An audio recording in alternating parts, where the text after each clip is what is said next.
Good evening to all. I am Chithra Devi, Assistant Professor in Information Technology.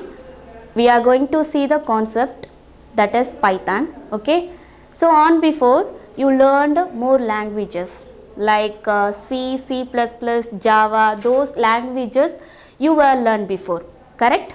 So in those languages, why we are come into that programming language is particularly for, okay. So first why we are come into that language means in C, C++, Java having some disadvantages. It's like C, C++, Java have structural format. For example, C having some structural format. We want to write how in basically how the way we write the program. In basically first we write the header file and followed by main function and curly inside whatever codes we want to be put, we can include it, right. So like that wise in C++ and Java as well, okay. But here in Python there is no rules and regulation.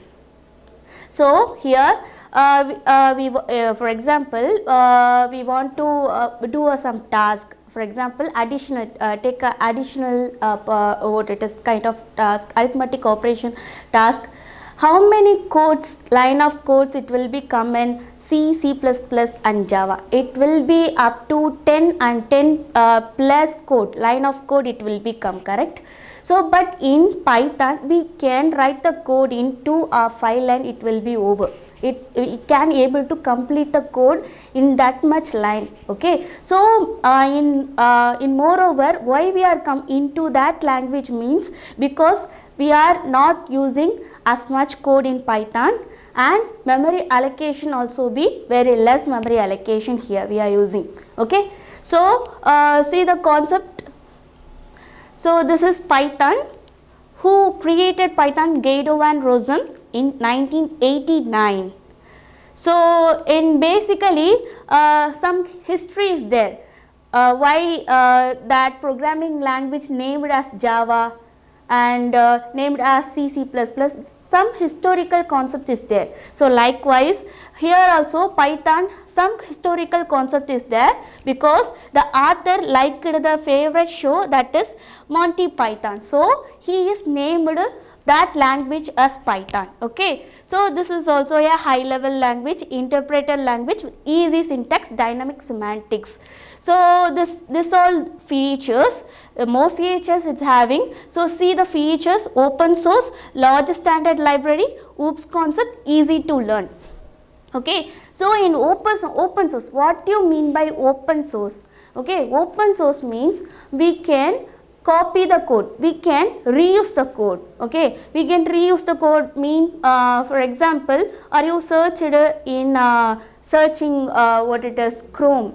In that Chrome we can able to see the code. How it is possible? We can right click and inspect the element, mean it will show the code. We can able to copy the code and reuse it easily. So likewise, which application, which kind of desktop application they are developed by using Python means we can easily use the code, okay, access the code easily. So that is called open source. And large standard library like NumPy and SciPy. So those libraries, huge amount of libraries it's having. So OOPS concept, come to the OOPS concept. In C, C++, C++ is the beginning of OOPS. In the end, they introduced the OOPS concept, and that is come to the Java programming language. Java, it is fully object oriented programming language. In especially all programming languages like that same concept only they are using, but it is a format is different. For example, I already told you, right. So in Java some structure is there. So C++ is some structure is there because see in C we are using header file, that is stdio.h. We are using here that in C++ header file, that is IO stream. So like that header file it will be changed one to another program, okay. So here we are not using any header file. We want to be use some other what is models, means we can call the model in that program. In further concept we will see that we will see that discuss about that concept, okay. So here So this is the features. First one is simplicity. I already told you, right? In C, C++, Java, we are used to write the code as much, that means 10, 12, 15 codes it will become. But in Python, it's pretty good, easy to complete in two line of code, okay? Open source and portability and embedded extensible, interpreted, especially here interpreted means in C++, how we execute the program. In C++, first we compile the program. In compilation over after only we can able to run the code, okay? In C we are doing the same. C++ also compilation is there. Java also. Which code we are using to compile the code? Java C, that file name .java. That code only we are used to usual of compilation purpose, okay? But here Python is easy. We can what it is here there is no compilation. We can directly execute the program, okay? So here that is huge libraries, noobs. Then come to that.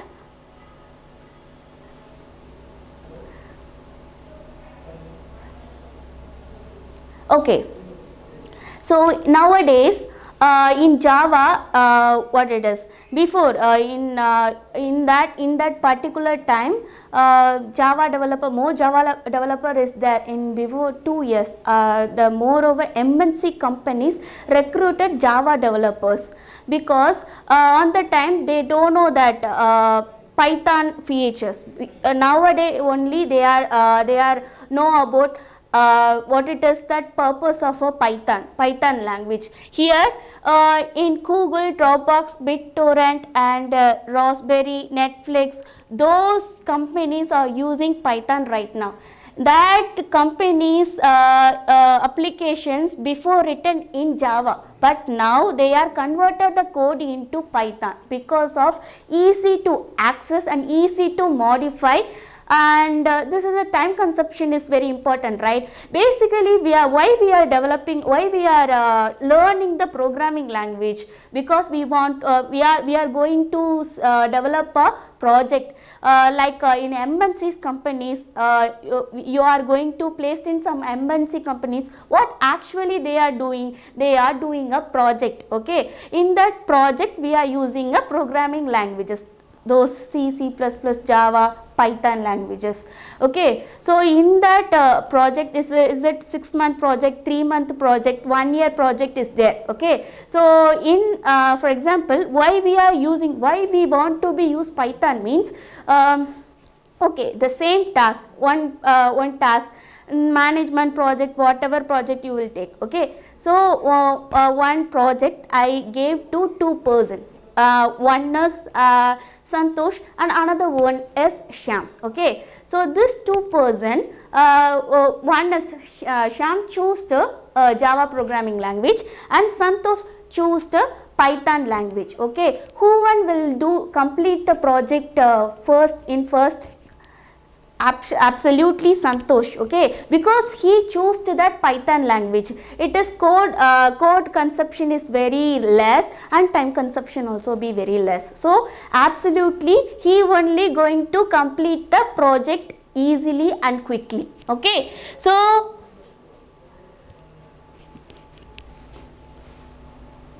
okay, so here in C++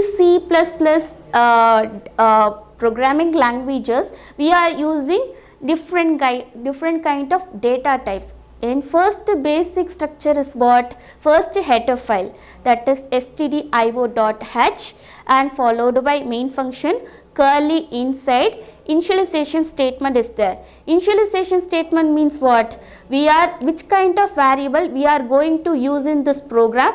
So we are initialized before, that is the data type. So here also we are not denoting data types here. So because this kind of data type we are using, but we are not initialized. This format is totally different. We will see in the further programs, okay? So here this data types are numeric, list, tuples, tuples, dictionaries, sets and strings, those data types is there. Okay. So in yes, numeric means absolutely numeric means the number format, that is integer means the whole value, float means point value, and complex means that is it is a mingled one, numeric as well arithmetic with alphabets, so is mingled with that format is called complex. Okay. So in list, okay, so in list we are in list, see the list, basically in one data type is used to store only one value at the same time, but here see the initialization part, it is include integer, character, float, complex as well, we can able to initialize in list. Okay. So that's it. So have you all understand this concept as well? So we will see the further concept in further classes. Thank you.